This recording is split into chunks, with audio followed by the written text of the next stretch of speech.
Happy Wednesday, everybody. Welcome to another episode of Market Update, where we discuss leading financial and economic developments in Europe, Asia, and North America. My name is Tony. Let's jump in. And first up, US President Donald Trump's sweeping $3.3 trillion tax and spending bill passed the US Senate on yesterday, in dramatic fashion, with Vice President J.D. Vance casting the tie-breaking vote after intense Republican efforts to secure holdouts. The package delivers a major political victory to Trump ahead of the 4th of July deadline he set, while setting the stage for fierce debate over its long-term economic and social impact. The legislation renews and expands many of the tax cuts first enacted under the US president back during his first term in 2017. Critics argue that the lion's share of the benefits go toward the wealthiest Americans and corporations, with deep cuts to social safety net programs like Medicaid and food assistance disproportionately hurting the poor. Indeed, according to the Yale Budget Lab, the Senate-passed bill will cost the bottom 20% of taxpayers an average of $560 annually through benefit cuts, while handing an average tax cut of $6,055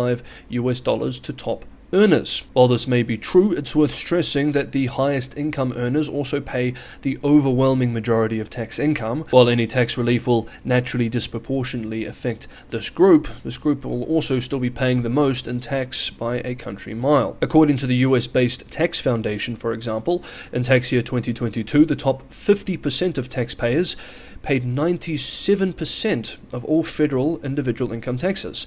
The top 25% paid 89%, with the top 1% paying 40% of all US federal income tax. So while the bottom 20% of taxpayers see an average of $560 annually lost in benefits, they are enjoying, on average, much more in benefits than what they pay in tax. Whether this balance is fair or not is ultimately a moral and political question for US voters, and is outside the scope of this channel. Meanwhile, business tax breaks, including permanent depreciation benefits and expanded research write-offs, are expected to fuel a surge in corporate investment, particularly in manufacturing and banking sectors.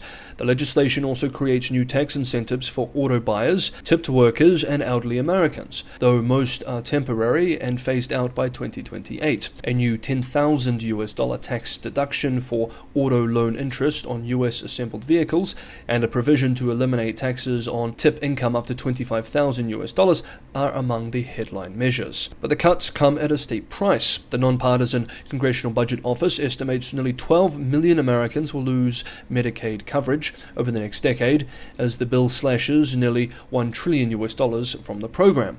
The bill is expected to add significantly to the federal deficit too, pushing total US debt beyond $40 trillion over the next decade. While Republicans argue that tax cuts will stimulate growth, Democrats warn the fiscal outlook is unsustainable and risks undermining vital public services. Additional cuts target food assistance, raising the work requirement age for SNAP recipients from 60 to 65 and shifting more of the program's cost to state governments. Meanwhile, clean energy subsidies are rolled back more aggressively than in the House version. The Senate measure accelerates the expiration of wind and solar credits and cancels a proposed excise tax on renewable projects using Chinese components. The bill earmarks nearly $92 billion for immigration enforcement too, including $47 billion for new border wall construction and $45 billion for detention centers. It also increases defense spending significantly, reinforcing Trump's America First priorities. The bill also contains a controversial 1% tax on remittances sent abroad, scaled down from 3.5% in the House version. Elite universities also face increased scrutiny, with the endowment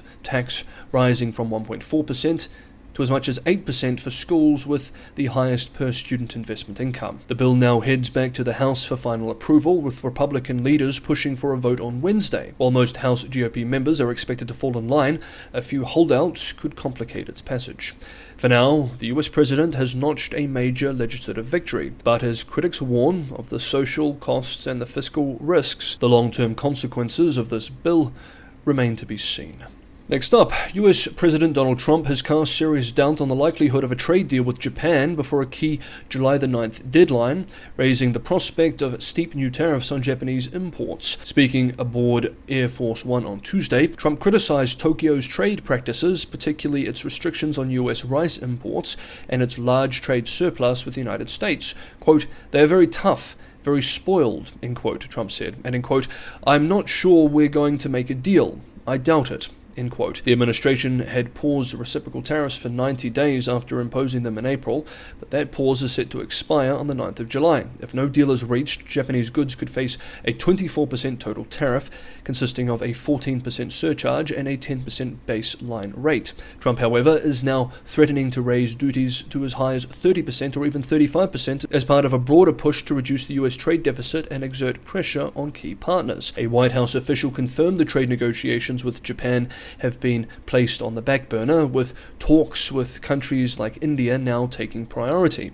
Japanese officials, meanwhile, have struggled to make progress. Rosei Akazawa, Japan's lead trade negotiator, recently returned from his 7th visit to Washington in recent months, this time without meeting his US counterpart, Treasury Secretary Scott Bessent. Quote, "Most times I'm taking off from Haneda Airport without a confirmed schedule of meetings," end quote, Akazawa said.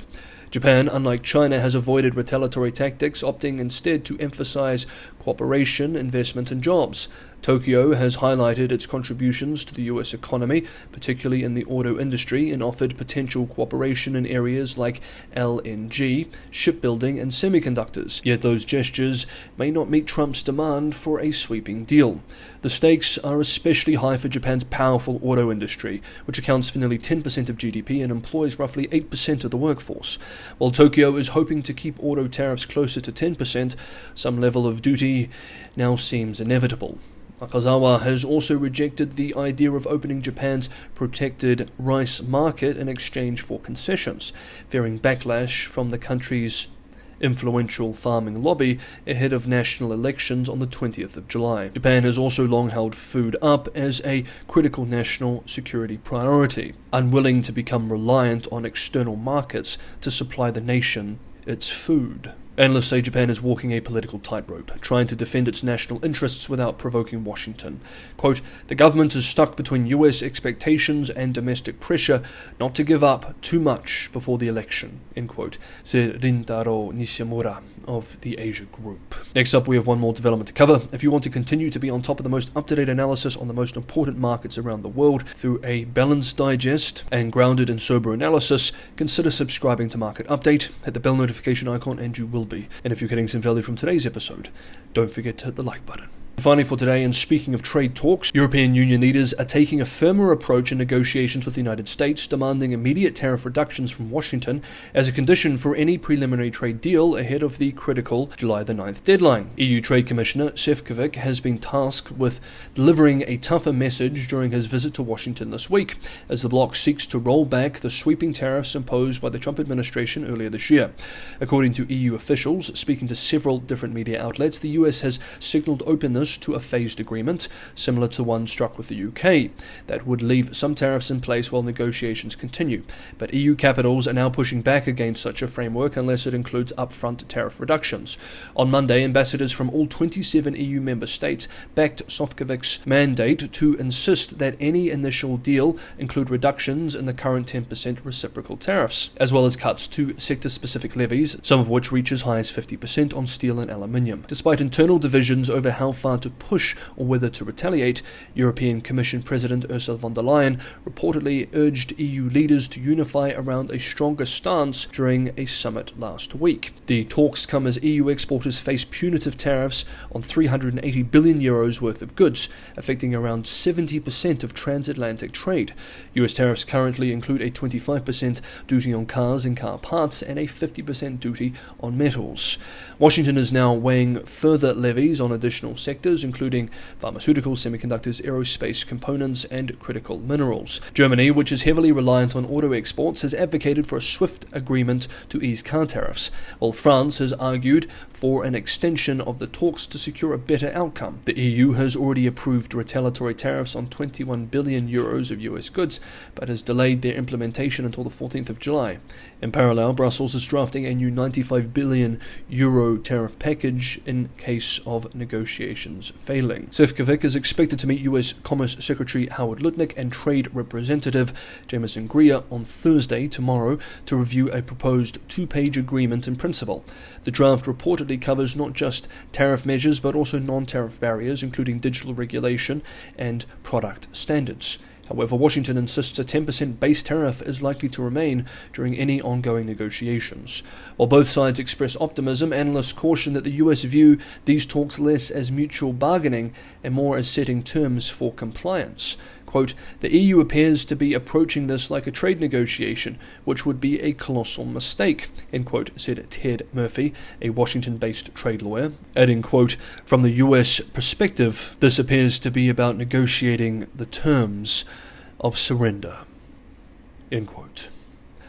Okay, that is today's episode of Market Update. Thank you so much, everybody, for watching. Have a good Wednesday, and I will see you for another episode on Friday.